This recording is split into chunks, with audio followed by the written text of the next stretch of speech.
1, 2, 3, 4.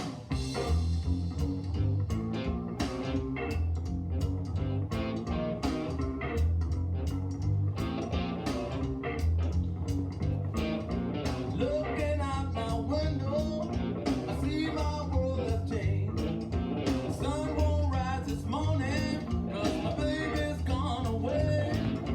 Yesterday I can tell myself that she'd be back for sure. But that train don't stop here anymore.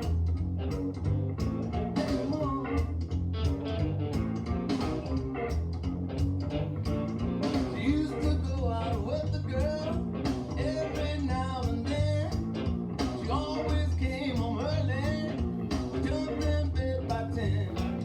She tells me that she loved me, she was forevermore. But that train don't stop anymore, anymore, anymore, anymore. Alright.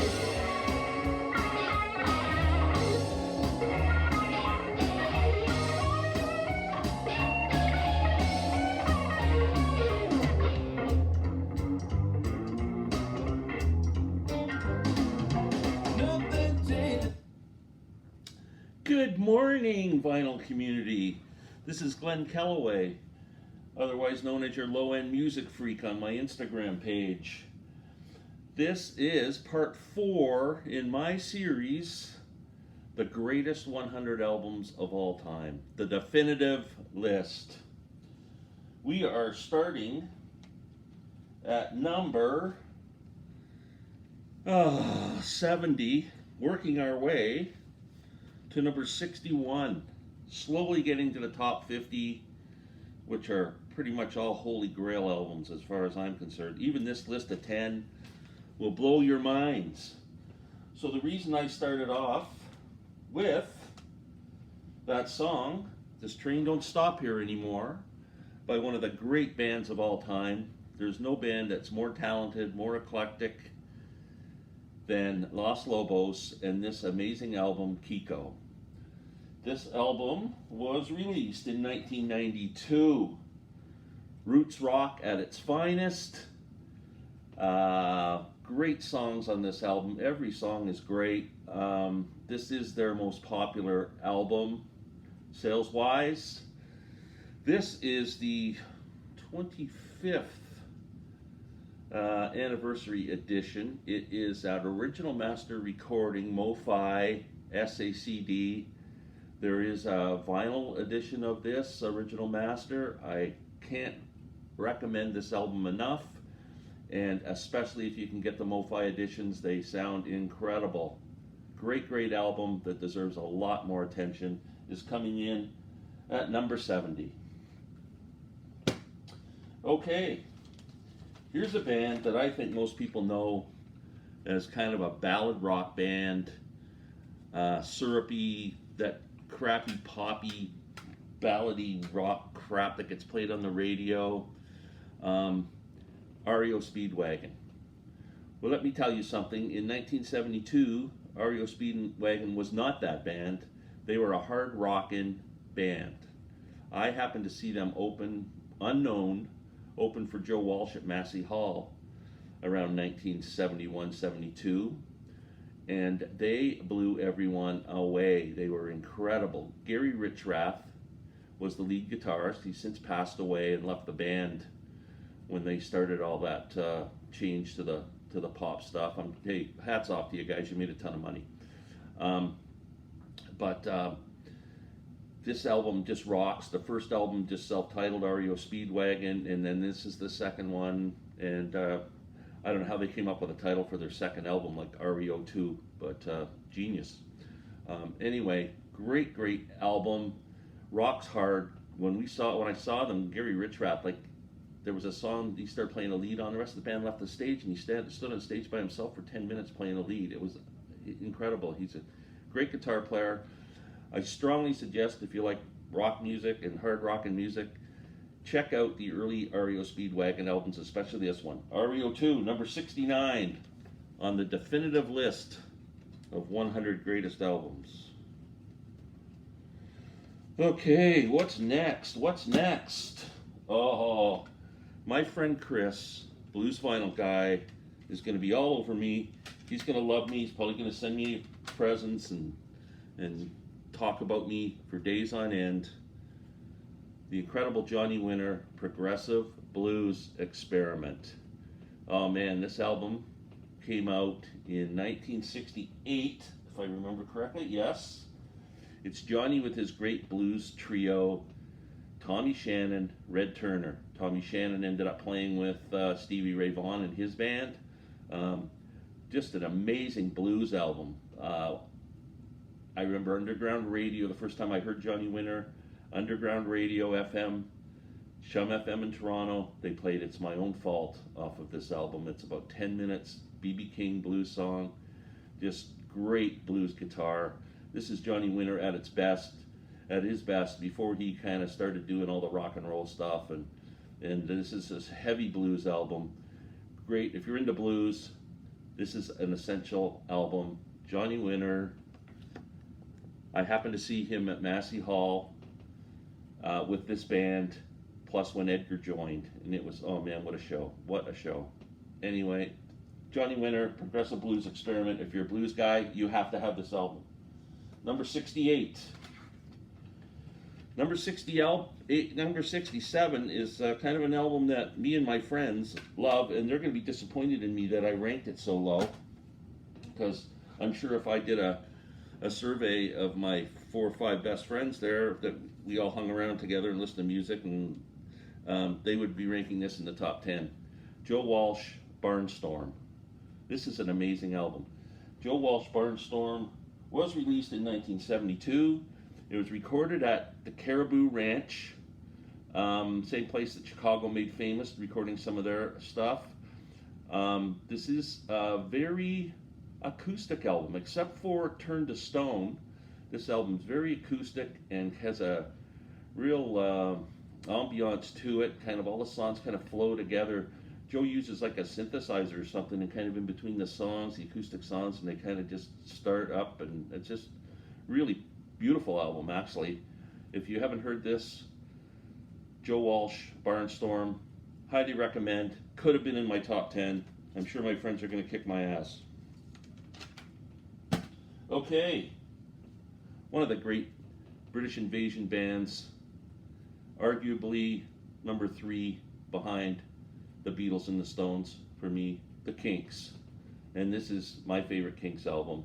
The Kinks are the Village Green Society. Great, great album. Preservation Society, I'm sorry. The Village Green Preservation Society. This is a very cool album. Was released in 1969.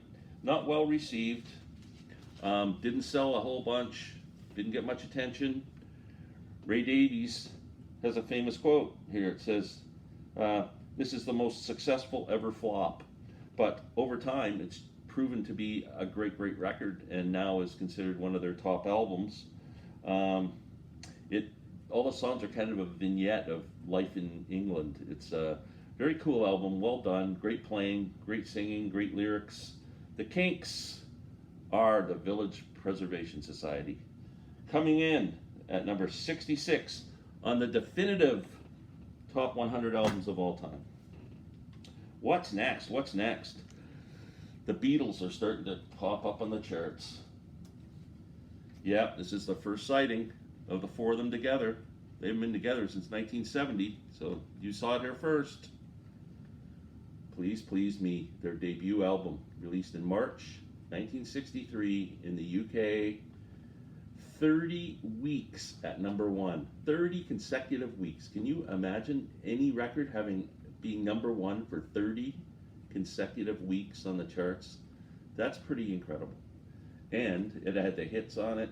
Please Please Me, Love Me Do, which were their first hits. This is Beatlemania at the start. This is great. And probably my favorite label of all time. It's just so classy. This is the mono reissue from the box set, but don't you just love that Parlophone label? It's so freaking classy. I friggin' love it. Beautiful, beautiful label. Great, great album. Every Beatle album's a treasure to me. I could personally list all their albums from 1 to whatever, and that would be my top 10. But we won't do that. I know a lot of you guys don't want us to do that. So anyway, Please Please Me, an incredible album, great debut album, coming in at number 65, number 64. Very cool album, released in 1969. Al Cooper, Mike Bloomfield, Stephen Stills. Do you get better than that? Super Sessions. This is a freaking great album. If you like guitars, you can't go wrong with Mike Bloomfield and Stephen Stills, two of the greatest guitar players ever. The original concept was for Mike Bloomfield and Al Cooper to make an album together.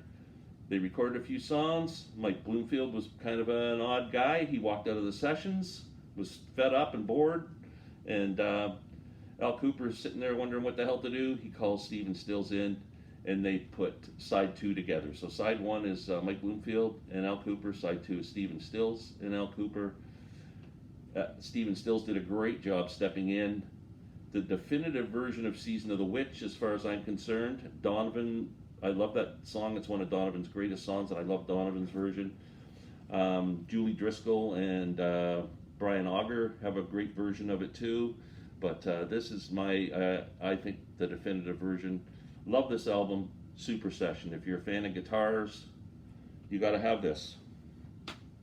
Okay, next we are going with, a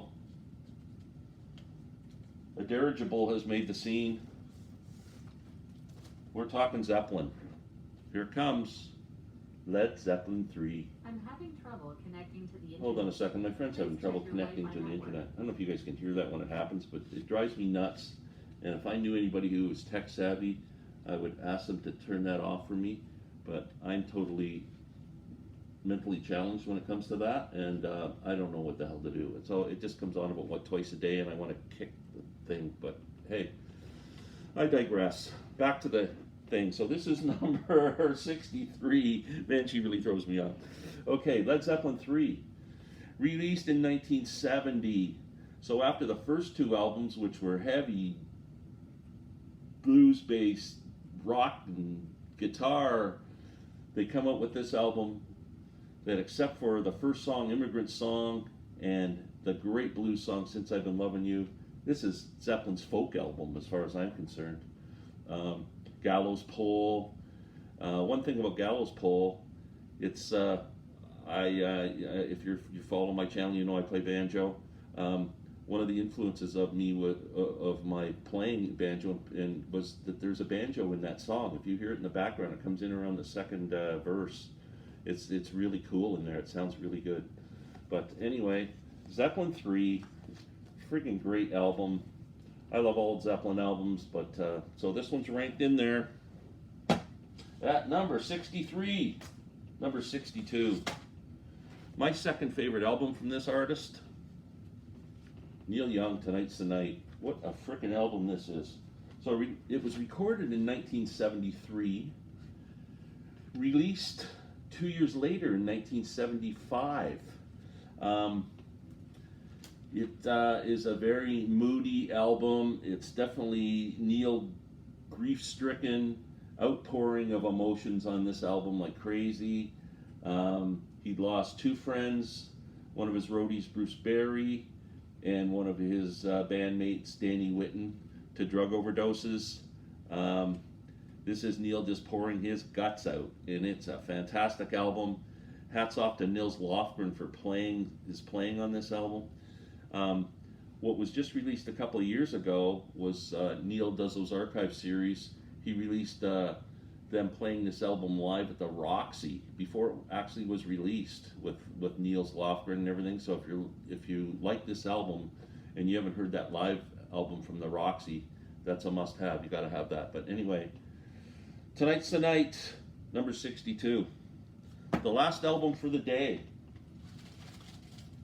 What the heck happened to it? There it is. Prog rock. We're into some prog here. How about... Do you have any of those MoFi jewel cases where the thing goes up like that and you got to stick the disc in. For the life of me, I'm like the dumbest man in the world. I can't get the disc to sit in there properly. Anyway, Emerson, Lake and Palmer Trilogy, great album. My favorite Emerson, Lake and Palmer. And I guess to back me up, it's Greg Lake's favorite Emerson, Lake and Palmer album. It was released in 1972. It's their third album. It has their great version of Aaron Copland's masterpiece Hoedown, which is a great song, and also my favorite ELP song, From the Beginning. I don't know if you've ever heard that song, really acoustic, great lyrics and vocal from Greg Lake. So that is coming in at number 61, Trilogy ELP. That's the 10 for today. Tomorrow I'm hoping to get down to the next 10. I'm really excited to get to the top 50 because there's some pretty great albums there. Thanks everyone for following the series, and I really appreciate all the comments. A lot of people are commenting. I'm so pleased if you phone and say or comment and just tell me that you think I was really stupid with that pick, or it should have been higher or lower. Because I'm watching other guys' videos, and I make the odd comment here, wow, that's a great one, or whatever. But yeah, please feel free. I've got thick skin, I can take it. Thanks again for all your support, everybody in the vinyl community. I want to give a shout out to one of the vinyl community channels, KJ Against the Groove. I love this guy's channel. Great guy. He just did a recent video that's really insightful and really interesting. It's how the Grateful Dead, their business plan back in the 70s, how they kind of invented this whole kind of the way things are today with the internet and everything, but they just did it with the tools they had in the 70s. Really exciting, interesting video. Even if you're not a Grateful Dead fan, it's excellent. Great job, KJ, and Against the Groove. Check it out. Thanks.